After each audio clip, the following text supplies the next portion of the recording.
Hello and welcome to AstroMingle, the spiritual podcast that mingles with the twinky lightworkers and the magical influencers of our time. In this emerging age of Aquarius, it's come up of a new modality, the soul mapping paradigm of human design. In the last 5 years, in fact, I've seen in my astrology readings a dramatic business change where my clients are coming in aware of human design, they have references to it, and they ask questions for it in my own reading. And tonight's guest is not only an innovative human design practitioner and a friend of the show, but he's also going to be part of our upcoming Lightworker Summit, Unite the Light, on May 17th and 18th in Nashville, Tennessee. So we're excited to have him, but before we talk about him, let's talk about actually Unite the Light. We have tickets for sale, and we are so excited. Tonight we're announcing our first panelist that will be on the show. It's a featured presenter, and we'll also be talking about and rolling out our presenters for the rest of the weekend. So keep a lookout for our social media. We'll be telling you who is coming. I cannot tell you how excited I am with the roll-up that we have and some of the things that we're doing. We're doing some things at Unite the Light that have never been done before. And not only that, it's a chance to get together with other lightworkers. Now, if you haven't noticed, things are starting to get tense. And part of Unite the Light is about coming together and helping each other out, coming up with solutions and networking. It's a place where you can find people just like you. And if you're a lightworker or an emerging lightworker, we are your family. So here's a little something special to tell you a bit more about Unite the Light. The Unite the Light Lightworker Summit is reborn in 2025, May 17th to 19th, reincarnating in Nashville, Tennessee, the capital of country music light. If you live to make the world a better place, we invite you to gather and co-create for 2 days. Day 1, meet curated, love-infused influencers sharing strategies and innovation. Day 2 calls for conscious conversations. Lightworker power panelists discuss industry urgent topics. And for the first time, you requested, we co-created a third day, a 36-hour, ultra-private, closed-door whisper summit. We call it Afterglow, where 2 or more gather. Afterglow is a secret identity Congress of Light, featuring high-wattage leaders of light who share unpublished career advice and trade secrets. It all takes place in the luxurious Gaylord Opryland Hotel, where you may enjoy a full spa, poolside drinks, and tasty dining. And don't miss the Honky Tonk Supper and Step Networking event happening Saturday night. Wear cowboy attire, feast, learn astro secrets about you and cosmic allies. Consider this an invitation. Let us celebrate our ascension at the brightest gathering of love in the world. Tickets on sale now at unitethelight.love. That's unitethelight.love. This week's show is sponsored by the Diamond Egg Club. Do you seek help manifesting a personal dream, a business idea, or an opportunity of a lifetime? If so, I highly recommend my 6-month private coaching program, the Diamond Egg Club. Sign up today and you'll receive 6 months of private training, astrological coaching, peer review, and inside knowledge to proven lightworker business models. Find out more or sign up today at senseiChristopher.com.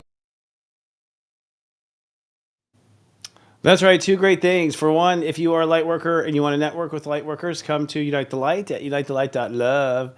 And then, of course, my Diamond Egg Club, which is a private ability to coach directly with me. You get a 1-hour session every month with me. Plus, there's a peer group that comes together. We all sign mutual non-disclosure, so it's all secrets kept to us. And we help each other. And quite often, the universe does amazing things. Like one of our diamonds will need a resource, and another will just happen to know someone perfect for the job. So it's a magical time. If you're feeling the calling, this is the time. The world's about to get tense, and we need diamonds on the scene. If you need help manifesting, come to senseiChristopher.com and get her done in 6 months. All right, folks. Oh, my God, I'm excited. This is a friend of the show coming tonight. For the 3rd time, I think, if I'm not mistaken, as far as keeping count.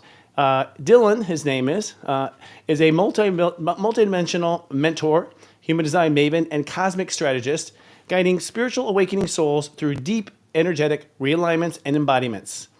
With over 14 years now of experience decoding energy fields, patterns, and planetary rhythms, he helps high-vibe beings remember their blueprint, reclaim their voice, and step into their sacred role on Earth.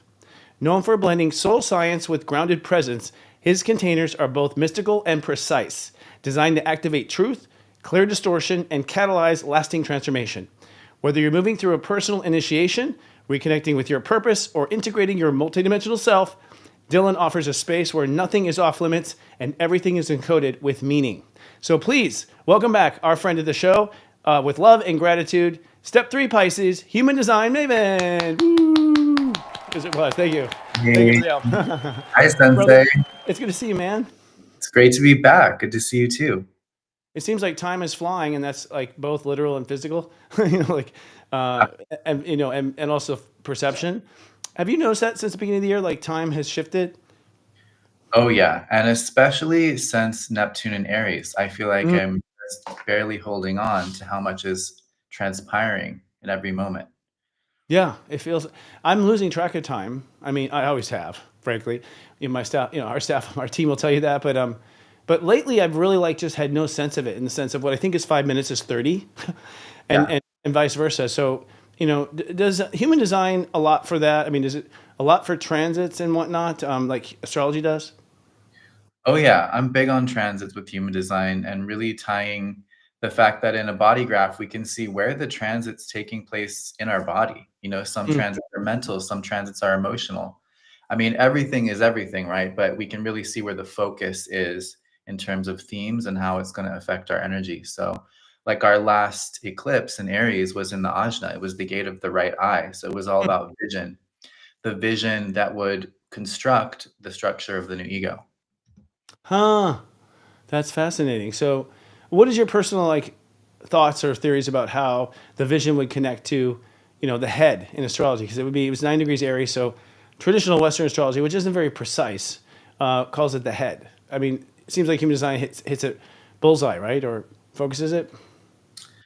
Yeah, so I mean, there's a gate for each eye, there's a gate for each ear, Oh, there's a gate for the pineal gland. mm, We have specific gates for like the kidneys and things like that. So it's definitely a component of the head, this gate 17 eclipse we just had.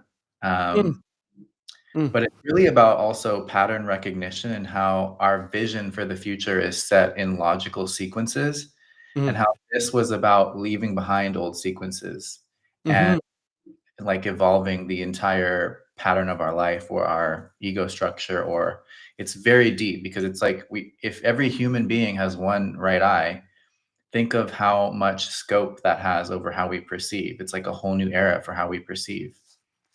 Oh, that's fascinating because I've seen something similar. And before we go down that rabbit hole of the WeGo, what I call the WeGo, it's just for everyone who's new to human design. Because honestly, I meet people who haven't heard of it at all, but they're intrigued. Like something in them knows it's important when they hear about it. Mhm. Or I have people coming in throwing stuff at me that I pretend to know. So, like, what is it precisely for those who don't know? And it's relatively new form, is it not? A new approach. Human design is a synthesis. So it brings Mm, together a lot of existing systems, ancient systems like astrology, the Chinese I Ching, mm, the Kabbalah tree of life from Judaism, and the chakra system. And mm, so it takes all these elements and it remixes them into this new quantum tool that's basically your map, your blueprint for your soul. mm, And it has very 3D physical implications. It can really show us the inner workings of our body, our brain cognition, how to best nourish our body, what environment our physical body wants to be in. But it also has that mental psyche aspect where we can really trace our negative conditioning patterns, the things that mm, get in our way, that translate into behaviors that hold us back. And it also, and I'm seeing more recently, it can show us even what our soul looks like and what those core soul intentions are so that mm. we can get really clear and not have to waste time. So, all in all, I think human design is really here to collapse timelines that would have taken a lot longer and give us really clear, grounded navigation tools so that we can make decisions to shift towards our highest timeline every day. And its founder was, this was in the 70s and 80s, if I'm not mistaken, the one Yeah. who had this vision. Hmm. He had a mystical experience on the island of Ibiza, and he was somebody who is he used a lot of psychedelics, so we can't leave that out. Sure. But the actual experience leading up to where he received this download was not a psychedelic experience. It was actually initiated by a fasting process. Oh, huh. So after about 40 days and 40 nights of a fast, he was approached by this voice, this presence, which he initially called the mother, but then he later renamed it the voice. And this being basically revealed to him the mechanics and the structure of all life forms and like what goes into the design, not just of humans, but birds, fish, reptile, mammals, what we look like in terms of our dream state. We have a different design in our dream state. Hmm. That's And also plants and everything in between. Even single-celled organisms have a specific design. They only have 2 centers. We have 9 centers. That's fascinating. So, so you say design. I mean, that really pretty much says it right there that it was not random amoeba, evolving accidentally in a saltwater bath of the ocean for a million years. It's actually been designed. And he's talking about, does he go into where the design happened or how? Not so much. Mm, The bigger idea is that the cosmos themselves have an order to them. They have mm-hmm. structure, they have repeating patterns. And consciousness is just this emergent property of these repeating structures and patterns, divine mathematics, if you will. And human design is where we can take all of those patterns and see them visually in front of our eyes and take all of that guesswork out of the mind and all of its crazy making and Mm-hmm. see like, oh, okay, here's me. Here's where I start. Here's where I end. This is who I am in this life. And it just helps refine the scope of what we're here to do and how we get along to do it. Yeah, and I mean, I love. I have to admit that a lot of it I haven't found about that in my chart, in myself, in my chart, nor have my guides told me those things. Like it definitely opens up a window of information that I hadn't had, but I all resonate with, and explained a lot of parts like energy and my aura and things that I never, learned about any other place. And I kind of think this hybriding is the future. I mean, I almost sometimes think that like, the Tower of Babel might have been all of the different, astrology, numerology, and all these different, factors of consciousness, and it being built again, understanding God is putting these, these different modalities together again. Because when you cross them over, they always fit, Yeah, I crazy. think ascension is by nature a process of reunification Mm, towards a unity state, a unity consciousness. And I think we all came from one source and then, came in through many different states and versions. And ultimately, we get to kind of go back to that core. mm. Yeah, it's just a big tailed Humpty Dumpty. They had a great fall, and one day we're putting it back together. Yeah, my theory is that one day you just wake up and you are God. You're like, oh, that was a trip. Like, a million years or whatever, kind of crazy. So, what are your thoughts about, what's happening now in our consciousness? I mean, we've talked about it each time you come on, it is ascension, obviously. I mean, that's our common theme. And so we had the COVID period from 2020, onto this period. And for astrology, it was kind of the wrap up of Saturn and Pluto, the wrap up of Pluto in Capricorn. I mean, Saturn in Capricorn and Pluto in Capricorn, which is all this, revelation of power and looking at power in a different way. Now we're moving into Pluto Aquarius. What have you observed, especially in context of human design and your clients, since this Pluto Aqua, has made its foothold here in 2025? Well, I mean, not to keep going straight for the topic, but it feels Yeah. like Pluto in Aqua what has been about the revelation of the 5D human design chart, Okay. which we'll get to. But in terms of the bigger picture of what's been happening since 2020, Mm, this was the beginning of what we call a stellar activation cycle. And so there are certain time periods that our planet passes through in which its stargates reopen, re-energize. mm, And these stargates are portals to the different dimensional aspects of our planet. There's a 3D Earth, there is a 5D version of Earth called Tara, there's an eighth dimensional version of Earth called Gaia, and mm, so on and so forth, all the way up to the 12th dimension and beyond. And so during the stellar activation cycle, the portals open and consciousness field intensifies. And that's where all of this remembering and awakening we've been doing has come from, all this disclosure, all these breakdowns to have breakthroughs. It's because we've been flushed with consciousness. mm, And at the same time, all the opportunistic forces of the planet have been aware of this and mm. been taking advantage of this to try and grab control of these portals of consciousness, because whoever controls Okay. the stargates controls basically the navigation of spaceship Earth. So Hmm. as for us, and that's in terms of like the timeline and where we're going in our destiny. And so, like you were saying recently in a pep talk, how around the Atlantean period, the timeline was hijacked, and that's very true.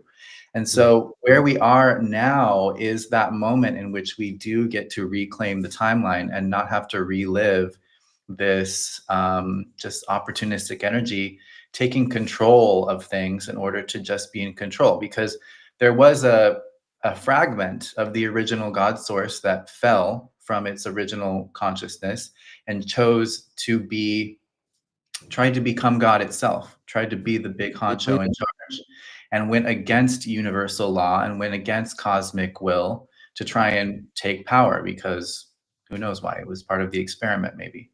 And so that's had its ramifications and it affects us deeply, genetically, psychically, and it just kind of has echoed through time and space. But every once in a while, we get these junctures where there's a moment to kind of reset.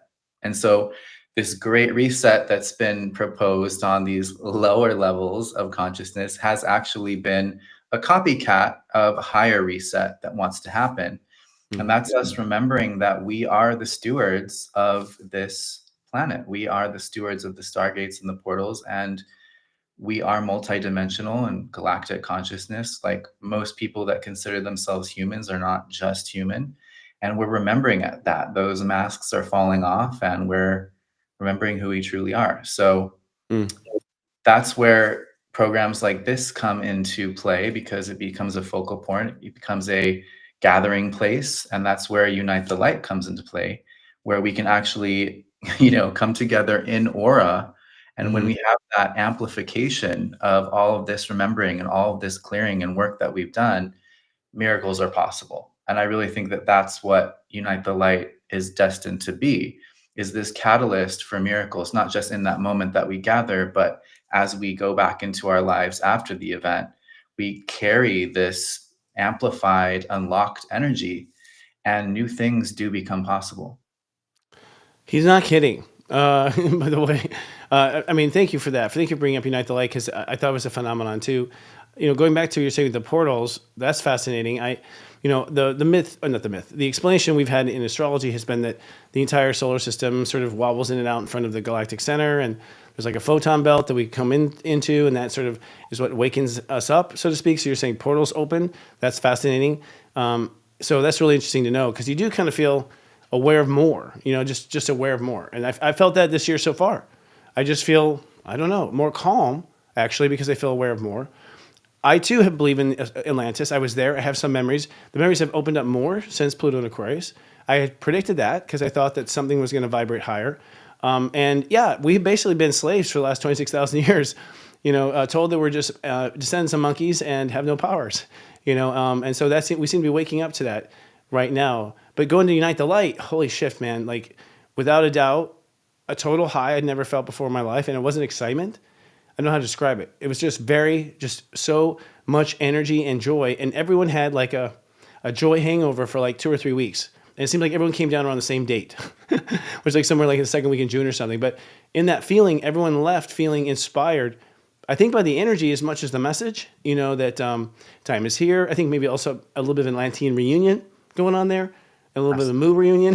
Like some people hadn't seen each other in 26,000 years. So does human design specifically account for this other timeline that we talk about? Not necessarily in the traditional way that it's taught, Mm. but I do think, like any system, it doesn't truly belong to anyone, and it's here Mm-hmm. to be expanded and developed as consciousness will have its way with it. And so, one thing that's interesting that I've seen in my psychic vision is that when we did the last Unite the Light, we activated a timeline that just now kind of came to fruition a couple weeks ago. And there Really? were Okay. specific signs and dreams that I had at the last Unite the Light that were question marks for me. And then I saw the confirmation of them very recently. Mm. Um, and it just in this moment, I'm realizing like, oh, okay, so it's almost like we activated 5D, in Mm-hmm. that space. I agree. High energy detoxed us incredibly. Mm. And Mm-hmm. that detox process was not necessarily easy. but No. it was needed to clear the space for the real, I don't even want to say work, the real fun to begin. Mm. So, Mhm. um, I and agree. that starts now. So here, Yes, we did on a cosmic event. So the sun was conjoining Jupiter, which my guides had said from the very beginning, like, you got to do it on this day. I was like, okay, that'll be cool. It's gonna be happy. That's like the happy planet, Jupiter. And so I was like, I was down for it. It's good luck. That way, we're worried about it, failing financially, and worried about that. It was a huge stretch. But then after it came back, I'm like, oh, shift. That was like some sort of a ritual spell thing. I realized you had that many light workers in one spot, right in the spot where the eclipses were flying through. Those eclipses, solar eclipses, happened right through Austin. So it was like a cosmic spot because we got called to Austin at a cosmic moment. The sun conjunct Jupiter. A bunch of light workers who believe in this shift. You know what I mean? And what I saw was, in my language, was like a crystal city being born, which I think is what you're saying is 5D. Like, to me, it was a future city of some sort of future high vibration city, like city people of the city, people of the community. And so that's what I felt like, that something had opened. And, I feel like we're attending to the second chapter now in Nashville this year, like something about Nashville. And I haven't looked at the astrology yet around Nashville, actually. I just listened to my guides who said, do it here. So I think we're kind of being used as astrological, pawns. Not really, but really what I'm looking for is like when you have, acupuncture. I think sometimes humans are like acupuncture to the earth. Like, you get a absolutely. bunch of high vibration, people in one spot, and Mother Earth's just like, oh, thank God. And it sort of just opens things up. So that's what it feels like too. We're like sort of acupuncture needles, so to speak, these light workers. And I feel the ones who are called to go are the instruments, and the ones who are not called to go are not the instruments, that are necessary for that particular whatever, you know. Oh, absolutely. Sometimes we go to places to have ourselves activated. Sometimes we go to places to activate them and drop our codes that we've collected in our own journeys to that specific Mm. space. And yes, there's this secret project, maybe not so secret now, but it's called the Bridge Zone Project. And there will be specific areas of the planet that are kind of a frequency bridge zone that Mm. won't fall to as much of, the perhaps chaos of the coming times. And that's because they'll be literally like domed off frequency wise. Mm. And we'll probably planting seeds to that kind of frequency and that kind of consciousness. Yeah. It's interesting. I mean, when I used to hear things like this, I have people who, I have clients who be like, "Oh, I go around the world doing grid work, and Mother Earth sends me here, and Mother Earth sends me there." And I was like, "Okay," like at the beginning. Now I'm like, "Oh, really?" I tune into it because I know that, learning the astrology and the ley lines, and where you have your own astrological astrocartography, and witnessing astrocartography for myself, where I go into one zone and I'm one, animal, I go into another zone, I'm another. At certain astrological times, there's absolutely an interaction between Gaia, Mother Earth, human beings being some sort of instruments or blood cells or thoughts or something of her. I mean, one has said that, we're the thoughts of Mother Earth. Each person is one of her thoughts, and I thought this is compelling. Or a blood cell, but, we are the critters that are helping stir the energy, just like there's bacteria in our bodies stirring the energy. I think we're the brain cells. Yeah. Mm. Oh, God help her. Just kidding. God help her. Well, that said, you were talking, and we gabbed on the phone for a moment, and we both came to discovery, or you came to discovery. I came to the realization that your discovery of, in astrology, this had come to me, and you have a similar, you share your story too, where I was, we do our astrology. Our whole team does our breakdowns on Mondays, and which is a lot of fun, by the way, because I used to do this all by myself, alone, and now I have this great team that is all wise to the step system and brilliant in their own ways. So we think tank this stuff, and then somehow if we were think tanking this particular spring with Aries, and I knew there was a new ego being born. Because of the eclipses, you could see it being set up. The eclipse at 19 degrees the prior year was clearly like setting the stage for the environment of the eclipse. Is 19 degrees net 10, which is a manifestation of space for the ego. So like, okay, we're creating the space, and then this year, at 9 degrees, I'm like, there's the ego right there. We're giving birth to a new ego. Makes a lot of sense. But then once I went to my psychic side, which is now very sharp compared to when I started, it was revealed to me. It's like, no, this is a whole new design. And basically it's a very simple design. It's based on 2 instead of 1, right? And I was like, oh, okay. So now, the idea is I used to call it the Mego, and I was like, this is the Wego. This is the ego for 2, to think of more than 1, which is the basis of unity consciousness. And I thought, wow, this is cool, because I've always heard about human beings evolving, but not really ever seen it in the third eye having like a little demonstration. So you're saying you saw something similar, huh? Yeah. The 5D human design chart is Wow. here. And it's crazy because I didn't know what I was looking at when I first saw it. It's been a process of unpacking it since January. The Mm. first time I laid eyes on it was during a conjunction of Moon, Mercury, and Pluto in 1 degrees Aquarius. Mm. And that prompted me to look up my draconic chart, but run that as a human design chart. And what I saw was my life story in terms of like my mystical experiences and my initiations and more of the spiritual side of my experience was clearly in that design in Mm. ways that I was like, oh, like now, now it makes sense. And I had been using my, 3D chart for quite some time, and I realized that it's the 3D chart is great for, picking apart all of the not self behaviors and codependencies and patterns and thought forms. It's great for that process of deconstruction. But the Mm. 5D chart is that kind of emotional tone that you hold to be on your higher timeline. So rather than using Mm.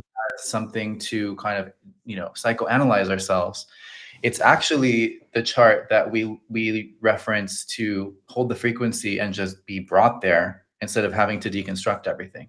It's like the Mhm. difference between spelling one letter at a time and then having full words and sentences and writing the whole story. And so in that sense, it's a lot more efficient in terms of decision making, manifesting the path forward, and what we're really looking to experience here, which is not a lot of shadow work, but more a direct link to our true nature. Agreed. And it's interesting. I noticed the same in the decans in astrology, and I also noticed the same in astrology. I mean, everything has been up until now for me. All my work has been deconstructive. Like, how's it tick? What are you missing? Where's the holes? Where's the pain? Where's the problem? And sort of diagnosing where the hangups are in our energy and where we're stuck. And where's the past lives and clearing that. It's just all clear, clear, clear. Basically, one giant cleaning of the bathroom. Like for this entire lifetime. And really, it's really the first decade of astrology, like putting yourself together as whole, and then operating as whole in the, in the second decade, and how you operate in that wholeness with that wholeness in the moment, and how you keep the moment from taking away from your wholeness or your integrity. But then you go in the third decan, which is the master decan, which a lot of people give me grief on. Like, how can you call someone a master and someone a beginner? Because it's much more complex. But it's exactly what you're saying, that you have to, they all start with step 2, which is the moon. And so everything at the master level, which is where you affect the world, you affect yourself and the world. So as you and the world and bouncing off the world, it all starts with the 2, which is emotion, which is basically your emotional tone and adding an ingredient. And so where I see it going now is all about magic. Like, how do you take your core energy, make sure it's neutral and to who you are, and then from that point, change your own core energy to vibrate to a certain frequency of which you want to either manifest or visit. Exactly. Yeah. Mm. It's like changing the channel basically, and holding that channel, holding that frequency, and that's what we channel is that timeline that we're requesting by holding that tone gets 3D printed through us or whatever 5D printed now. Mm. And it's a much more efficient way, I think, of going about things because that lower vibrational stuff just sloughs off if we're Mm. attuned to a higher frequency than if we're trying to eat it all away bit by bit and understand every piece when honestly a lot of that stuff doesn't truly belong to us from this lifetime. A lot of that stuff is just so inherited lineage, epigenetics, past lives, and while those journeys are fascinating, they can suck up a lot of your time in this lifetime and prevent you from really enjoying what we have here, which should be an act, I think, of creation, a continuous act of creation, manifestation, not Yeah, so much dipping back into the drain. totally. Actually, what I'm now coining spontaneous incarnation, because I believe this is my new thing. I'm announcing it here for the first time. Like, but it's like now it's not even my manifestation. You're creating something that's self fulfilling. You're creating something that's alive. You're feeling something with self awareness. Like, to me, and that's the spontaneous incarnation. Like, suddenly you incarnated something, out of probably the cosmos of possibilities into the moment. And now it is self aware. It's going to go running around just like the Apple Corporation seems to be self aware and that sort of thing. So. To me, it's a whole nother. It's like the next level of creation. I feel like we're going, whatever you want to call it, and basically magic. My understanding of Atlantis was that they came in First of all, they, I'm not sure how the very beginning story, but the story goes that, we've been messed with genetically. We were created by, an alien race that the angels were manipulating. I don't know what you've heard. So the angels are manipulating this race to create it, sort of puppeting, and then they create it, and then there's several gene codes. There's several varieties of, the human race running around the planet in different pockets of the earth, each separated by different oceans and things, so they wouldn't intermix. And then at some point, one hijacks them as slaves, the Anunnaki, and then another point, like some comes and frees them and redoes their DNA, and boom, you have the Atlantean. That's have you heard any pre-stories of Atlantis? I'm just curious. Whoa, Doesn't matter. Sorry about that. everything. Okay. So the that's a huge topic, but Atlantis was basically a redo of Lemuria. Okay. Lemuria was when the first hijack was took place. The original Lemurians were a super race that were composed of almost all the different genetic possibilities in our time matrix beyond the universe Mm, matrix. mm, And then they were forced to breed with the Anunnaki to create hybrids that would then be the like ancestors basically of a lot of the human lines. But originally there were 12 tribes of angelic humans that were the okay. predecessors. And so in no cases are we descendants of primates. And Right. we have been kind of, since Babylon, essentially as far back as most people say human history goes, that all that Babylonian history and forward has been Anunnaki influenced. Okay. And that's been all of the enslavement programming and the Yep. enslavement of our, sexual creative energy and our faith and our higher aspects. So Okay. So the fact that I've heard was started in Atlantis is still Atlantean folklore, Anunnaki Bible, the Anunnaki Bible, basically, right? great. Excuse me. That's fascinating. Point being, it's like so. At that time, apparently, we were high vibration. Like, compared to now, we were high vibration. From my understanding, like we didn't really understand being nothing and becoming something. It sounds like the human race didn't climb up from nothing. It sort of was instantly created by some, Anunnaki scientists or something. And my point is, like, we haven't ascended before. Like, that's what I'm leading to with this whole long story. Sorry, I'm opening up an ancient bottle, but we haven't ascended. Like, we have not been at the bottom and climbed ourselves back up. This is us getting back up to where we once were. So I wonder if this is why we have sort of, deep, feeling of heaven, not to mention, between lifetimes, which is this idea when life was heaven and did go easy. And we also have this, fear of nuclear war and destruction. To me, perhaps all, our whole ancient history deep inside of us. Oh yeah, absolutely. All of those major traumas, a lot of which were like, when the mag strip on a credit card gets wiped and it doesn't register anymore, a lot of that happened to our DNA several times over the Mm, course of history. So we have kind of these amnesia spaces that are mm, probably just replaced with memories of cataclysm, because mm, those were the artificial resets that were brought in mm, to for various reasons, sometimes by invader races, and sometimes to reset the angelic human experiment and do a new spawning of a new tribe, basically. And mm, that's been a back and forth for many generations. As much as we have the intruder races, we have the guardians, and mm, that's us. And many of us are hybrids of both. And mm, it's not that we work for one or the other necessarily. It all depends on your soul contract. And that's why we're here, Sensei, to create clarity around who is who and what they're here for and how to go about it. mm.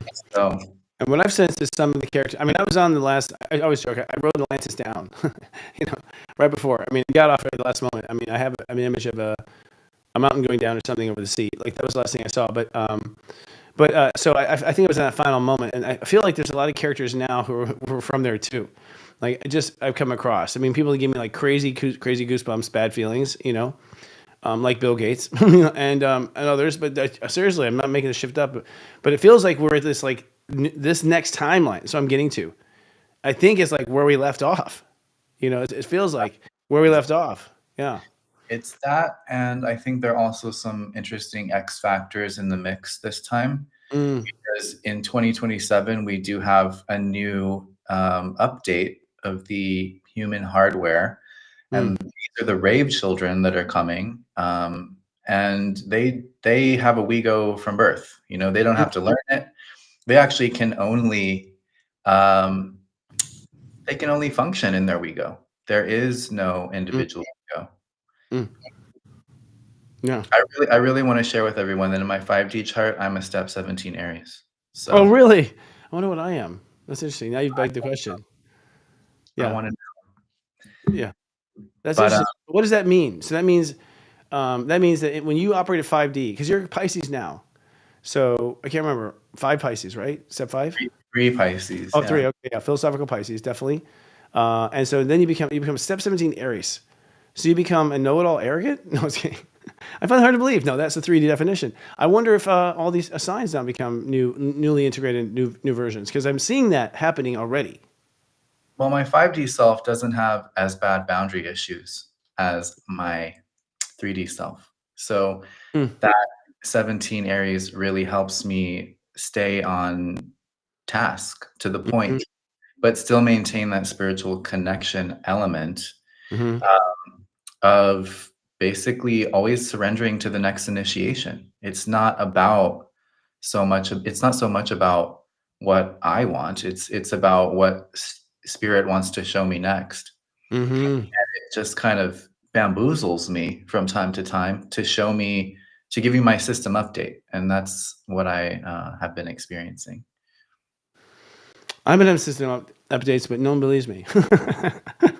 But definitely system updates. And my voice will change every time that happens. One thing that's interesting. And you have your Vedic, what am I saying? Your Vedic chart, and you have your Western astrology chart, right? So I've always thought the Vedic was sort of our natal chart for before 3D, whatever was before 3D, like our lower vibration to 3D. Not that Vedic is worse.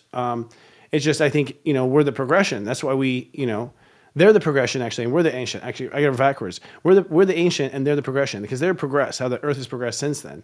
But the point is, I see these progressions of charts, these interpretations of charts, and I'm seeing now, like really seeing, and so is our team, where we're seeing like crazy things happen. Like Aries are acting like Libras, and Libras are acting like Aries.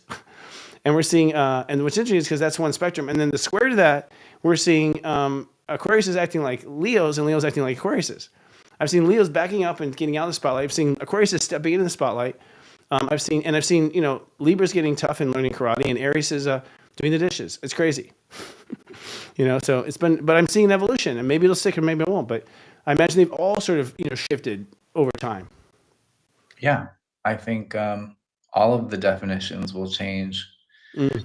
and that's good. Yeah, keeps us in business. keeps, yeah, yeah. I all I know is I'm celebrating my 5D birthday on Monday, and it's the most exciting thing since having 4D. a regular birthday. Yeah. Yeah, yeah, yeah. Since you just had that birthday and found the chart, man, you ought to just get into the Hallmark business and have 5D cards. Make it like a whole kind of thing, like gender parties. I mean, like create Totally. like I 5D. mean, Yeah. we have something I experimented with recently is like a frequency encoded 5D container where we treat you as your 5D self within that container, and you act as that, and you anchor that frequency, and you really come out the other side with that really impressed upon your being, so that again, it's really, you're not as stuck in all these old issues. You're just going straight to the point, but that point is sourced through the unity consciousness. So Mm, what you yourself are acting on and creating is in concert with everyone else on that ascension wave. mm, mm. So this is what I'm really excited about doing, is creating these containers where people can step in and live as their 5D self in a dedicated space and practice that vibration and be supported in that. And then boom, you step out and it sticks. You're a gray alien. I was kidding. Basically, I'm just kidding. No, not the grays, but Yeah. So if y'all like, for instance, human design has a, what's it called? It's not a birth chart. It's a pre-birth chart. A creation date chart, right? 88 days prior, Um, you have a chart. yeah, it's called the design date. So Design, excuse me. Yeah. 88 degrees of the sun before birth, or one revolution of Mercury before birth, is where the imprint of the actual body's consciousness gets Mhm. Yeah. encoded. And so we, One Mercury retro revolution. That's crazy to me, which is fascinating. 88 days, which makes me Robbie Hunt, by the way. I was created as Robbie Hunt, and I became Chris Witecki. Just so you know, I'm that's a great. 22 Aquarius. Yeah, I'm a Grandmaster Aquarius in my design date. So it's interesting. Beautiful. That's beautiful. Yeah, and that's the same as my grandmother. So my grandmother was my design date. So I know some, my grandmother was holding space for my design date. She's the one that made me feel special. Like They have, say they say we're more genetically similar to our grandparents than our parents. I'm certainly more similar in personality, you know, like in wishes and dreams, which is amazing. So, so what's the 5D chart tell you? I hear what you're saying. So ultimately, and this is what astrology says too. This is what I've really understood in the last couple of years is that, and I've learned it from aliens and the Palladians and all sorts of things. Like they talk about, you know, even Bashar talks about how ships fly through space. The ship becomes the vibration of Earth, and boom, it's at the Earth. Like there's something in the cosmos of God. If you vibrate it, you're there, right? So you just have to figure out how to boogie like that, how to vibrate like it. So it's really all signatures of vibration, vibrational frequencies, but billion to, you know, probably to the million, you know, to the uncountable degree of complexity, right? Because you have vibration within vibration within vibration within vibration. It's like an orchestra of vibration, really. Mhm. If you look at just the United, you know, the United States of awareness in our body, you know, every state of awareness has got its own vibe, and then it's like to a certain step number, and then it's to a certain net number. So you know, you've got like this, like music, just this, you know, wavelength upon wavelength, right? And so you're saying 5D would be what? It's using the 3D waves, or is there more waves? Right. So I want you to think of it in terms of like concentric circles. And so at the core, we have 1D, then we have 2D, then we have Mm, 3D, then we have 4D and 5D, 6D, all the way to 12D. And 12 dimensions are as many as you can fit that are still in dimensionalized, materialized form. mm, Beyond that, it's just primal light and primal sound, it's formlessness. mm, But when we get out of the once we passed the 3D threshold, we're no longer in the realm of like the mind. We're at the level of the soul. Like what we call the soul is 5D and 6D, actually. What mm, we then get to from beyond there, 7, 8, 9, is the oversoul. And that's when mm, we're no longer individual consciousness as much. We're just kind of the soul, we're the monad, we're the soul family, all moving as one. And that's really the core of like what we understand as like our spiritual lineage, our soul family, like where we come from, our source. And beyond that, it's you've got to get there to see what's beyond that. But mm, um, that's how I see it. And so like there are humans running around on this planet that are at second dimensional consciousness. There are many humans. What I think is that if you're living your 3D chart in human design to a T, you're actually living at the frequency of 4D. So you've mastered the 3D and it activates 4D. But that 4D is still very messed with. You know, it's very convoluted. It's mm, it can be very hijacked. There's still a lot of illusion and delusion in the 4D. And then beyond that, we have 5D, which is clean. So that's the reason that 5D is so important. It's like our most accessible dimensional level that can pull us towards that unity vibration while we still have individual bodies and egos like we do as human beings. That's why it's such a sweet spot. mm. And when we dream, we're in the 2D, by the way. Oh, really? Yeah. Huh. That makes sense because it's not really fully reality. I mean, and so what it seems like you're saying is like as we go from high vibration to low vibration, we go from unity to individuality. So to be individual, we got to slow down, slow down, slow down, slow down, slow down. And so that slowing down becomes the perception of individual. But Mhm. really, it's the forgetting of the unity and just the focus of attention on the individual, really. Mhm. Yeah. So you're saying dreams are 2D, so it's even slower. Mhm. That makes sense. And then 1D is what? Matter. Matter, elemental, Hmm. consciousness, Hmm. core of the earth, instinctual mind. Hmm. Instinctual mind, that's fascinating too. Mhm. Parts of our consciousness are actually operating at that level. and influencing us. So instinct, like, survival. So then that argues like 1D might be part of the old ego, huh? Like the slower. Yeah, and I think they all have a place, of course. It's not like we're necessarily trying to cut off or get away from 1D, because there are elements to the 1D that keep us healthy. Like if we didn't have that 1D core, we would be hollow, and that may not be great for us, right? So like in terms of like the consciousness of our blood cells or our immune system, that might be a more one-dimensional consciousness, but it's very vital. Those killer cells, killing off pathogens, we need them to just be really focused on that one job. and Mm-hmm. and that allows this complex multidimensional experience to take place. So yeah. That was good. Yeah, we have some heavy stuff here. So we've talked a lot about what we want to talk about, and I'm curious to some degree of how the Chiron is a bridge. You mentioned Chiron return is a bridge of higher self. So this is like a guaranteed elevator escalator to 5D. How do you see Chiron? Because I've been studying Chiron for quite a while. I mean, especially since my Chiron return, where I got rebooted in Austin, where my Chiron line is, where I later had the Leonite light. Like, it's kind of Yeah. mystical. And this happens at 50. So Chiron returns to the place it was at age 50, 49 and a half, 50. And from what I can tell from the astrological self, that's the part when you become, step 11, that's when you become who you're meant to be. So from what I can tell in astrology, the first 50 years of your life, you have become your wound, and then you become the healed wound, the wound healed. And that's all I can tell you. Where do you take over? Okay, so I think of it in terms of, okay, look at our galaxy top down, or our solar system. We have different planets that represent different states of consciousness. So Chiron is this bridge to the outer planets, which, if we're still looking at that concentric circle model, the outer planets would be a corresponding planetary consciousness of our soul, our higher self.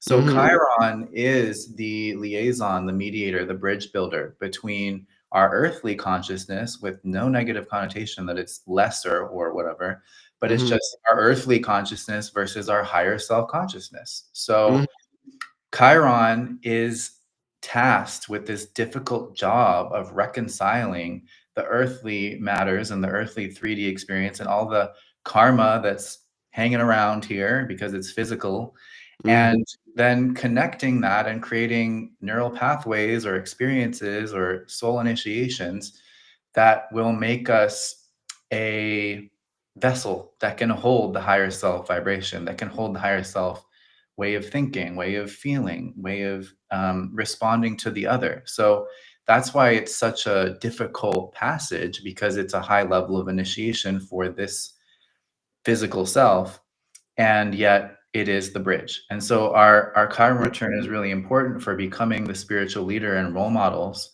that we're meant to be. It's like our transition into like the elder phase. And the elders are the ones that hold the memory of the traditions and the culture and how things are done and what makes life good.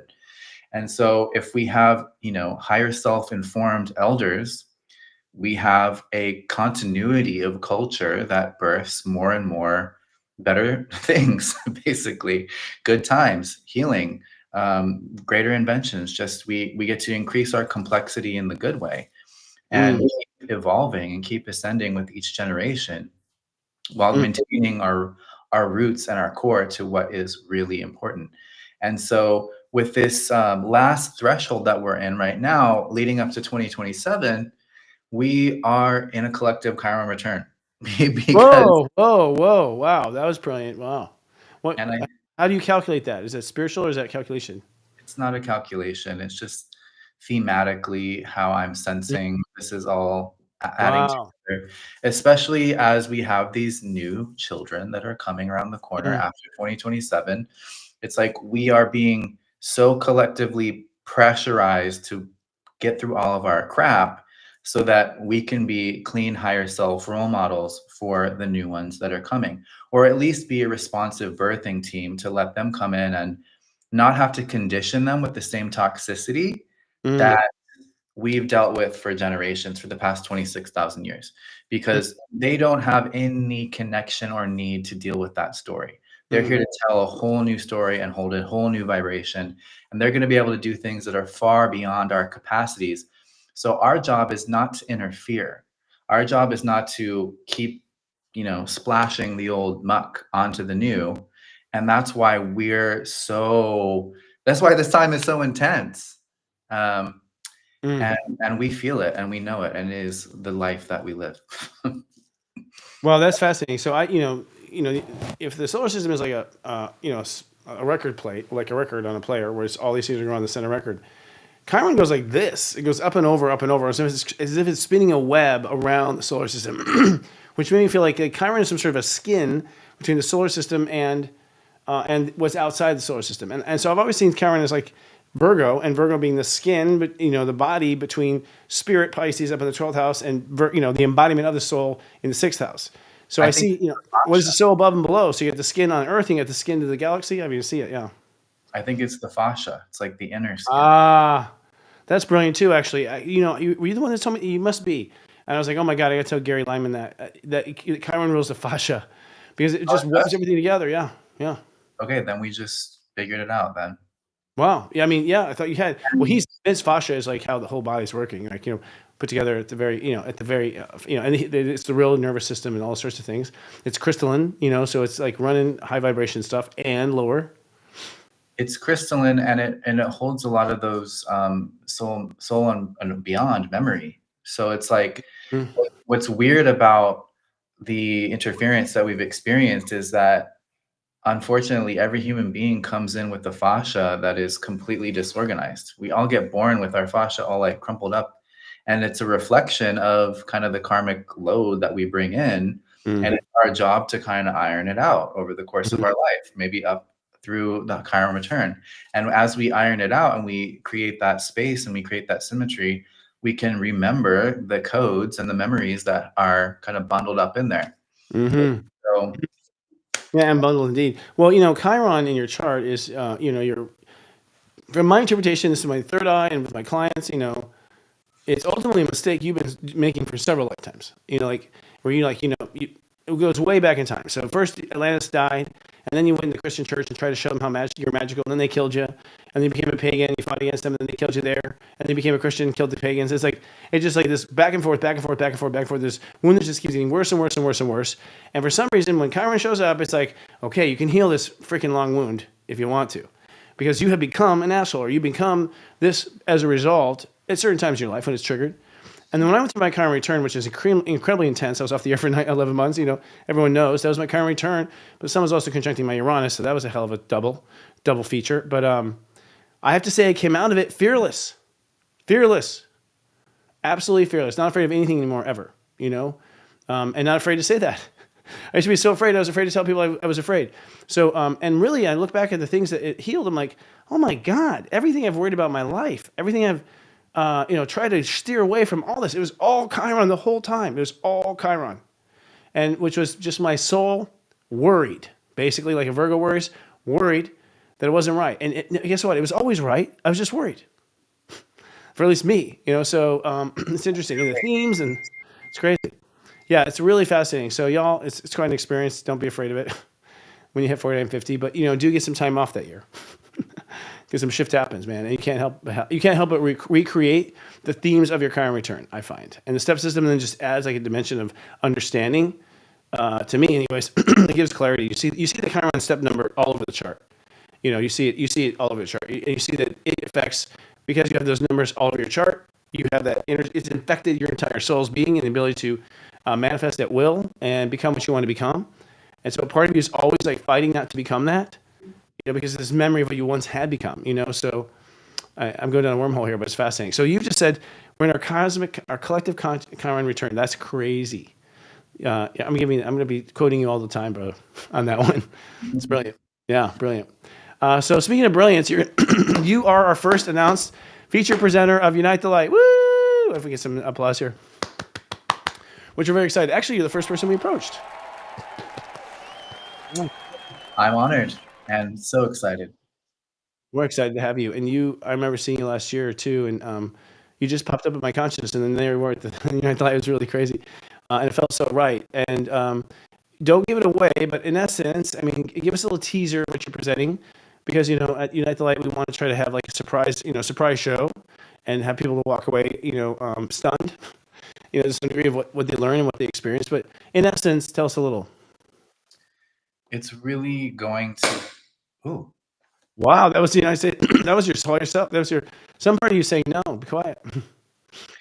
Yeah, it's about the raves. It's about our connection to the raves and kind of looking at that in a more technical and cosmic lens, Hmm. and our role in their birth.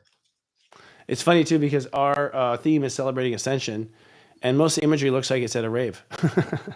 So that's kind of funny, and so does your background. So it's kind of cool. Well, we're looking forward to it, man. It's going to be a great time, and I'm looking forward to the next journey with you in the next chapter, because it's been quite a wild toad ride so far.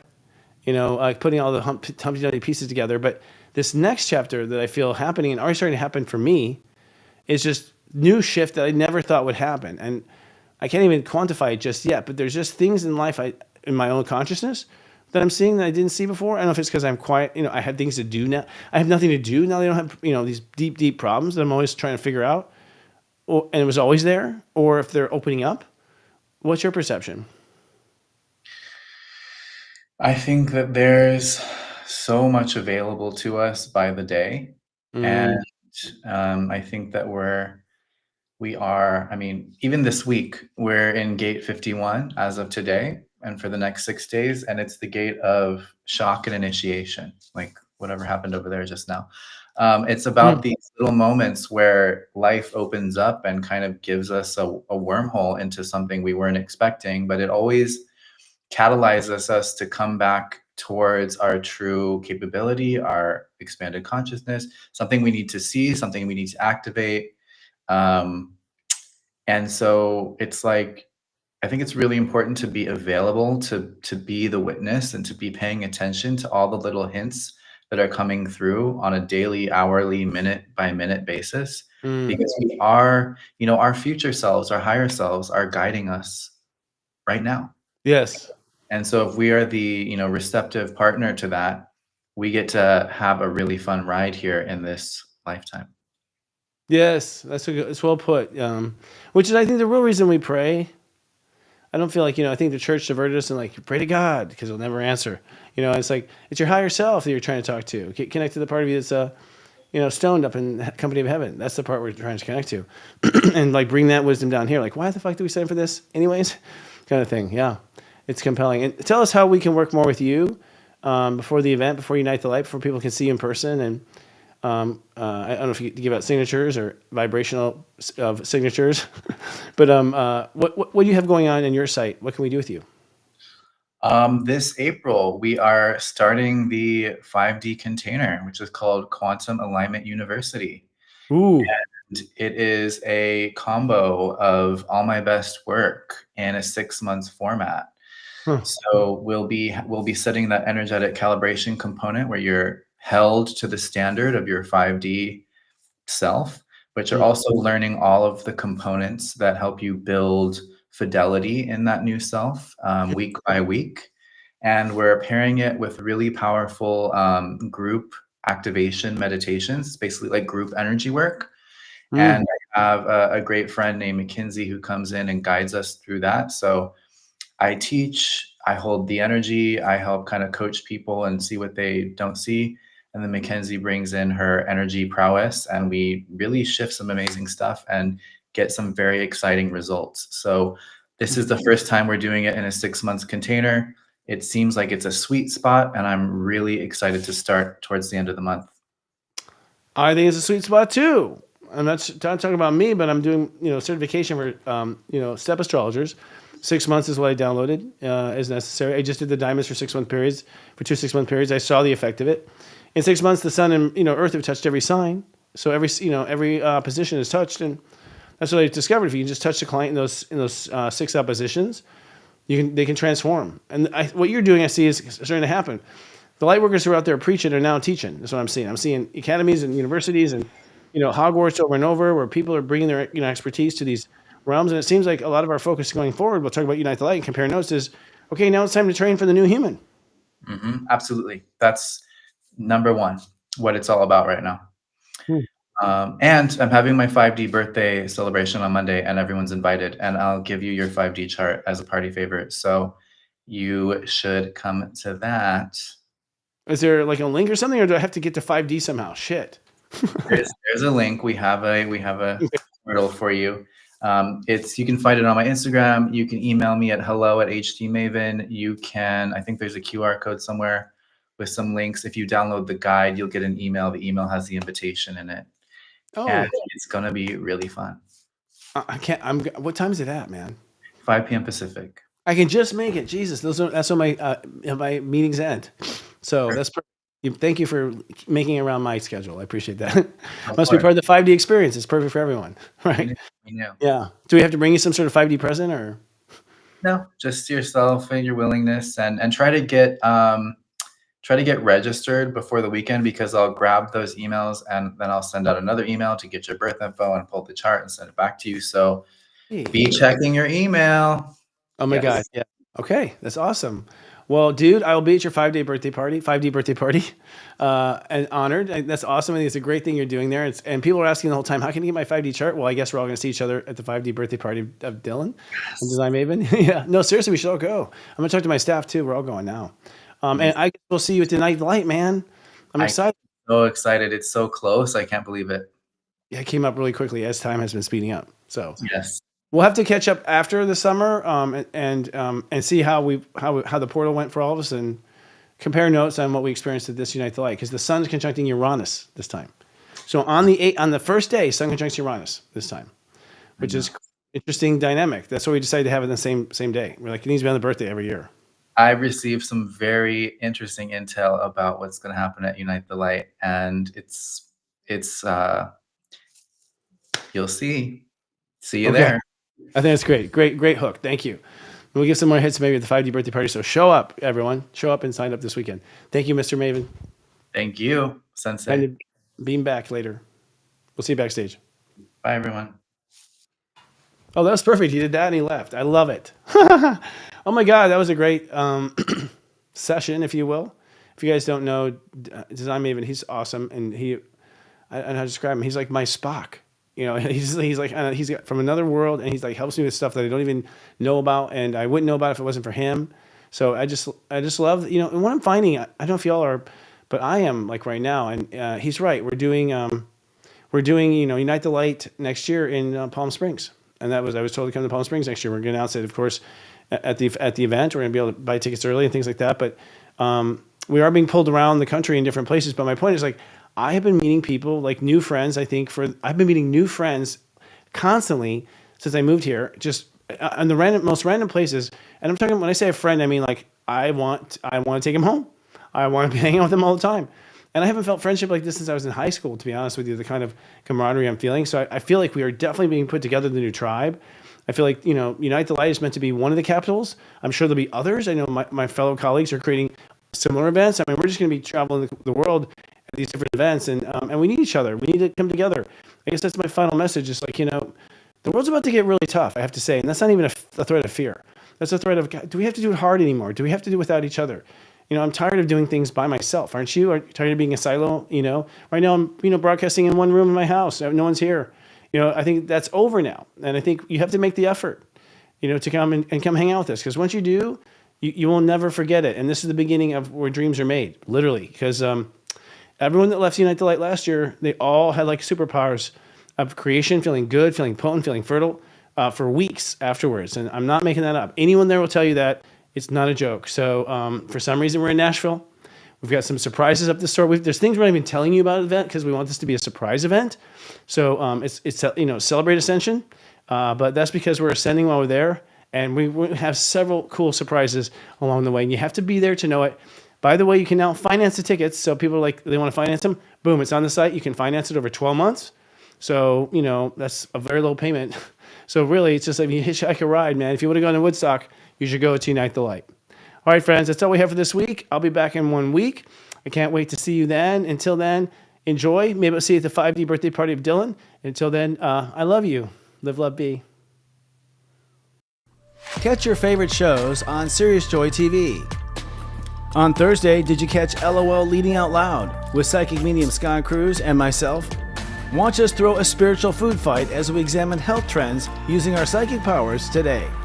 And then catch AstroMingle for a mega astro conversation with guest Nathan Perkins of Electro Astrology. We'll explore how understanding the planets can reveal your superpowers and answer your questions about life. All part of Serious Joy TV. The Unite the Light Lightworker Summit is reborn in 2025, May 17th to 19th, reincarnating in Nashville, Tennessee, the capital of country music light. If you live to make the world a better place, we invite you to gather and co-create for 2 days. Day 1, meet curated, love-infused influencers sharing strategies and innovation. Day 2 calls for conscious conversations. Lightworker power panelists discuss industry urgent topics. And for the first time, you requested, we co-created a third day, a 36-hour, ultra-private, closed-door whisper summit. We call it Afterglow, where 2 or more gather. Afterglow is a secret identity Congress of Light, featuring high-wattage leaders of light who share unpublished career advice and trade secrets. It all takes place in the luxurious Gaylord Opryland Hotel, where you may enjoy a full spa, poolside drinks, and tasty dining. And don't miss the Honky Tonk Supper and Step Networking event happening Saturday night. Wear cowboy attire, feast, learn astro secrets about you and cosmic allies. Consider this an invitation. Let us celebrate our ascension at the brightest gathering of love in the world. Tickets on sale now at unitethelight.love. That's unitethelight.love. Hi, it's Sensei Christopher Witecki, the founder of the Diamond Egg Club. I have a saying in the club: whenever the stock market goes bear, the Lightwalker market goes bull. And I think we're about to see more bull runs than ever before. If you'd like help, one-on-one help with coaching to your Lightworker program or your business for success, if you have a solution for humankind, let me tell you, humankind is going to need one. Visit for more details. I'm now looking for diamonds today at SenseiChristopher.com.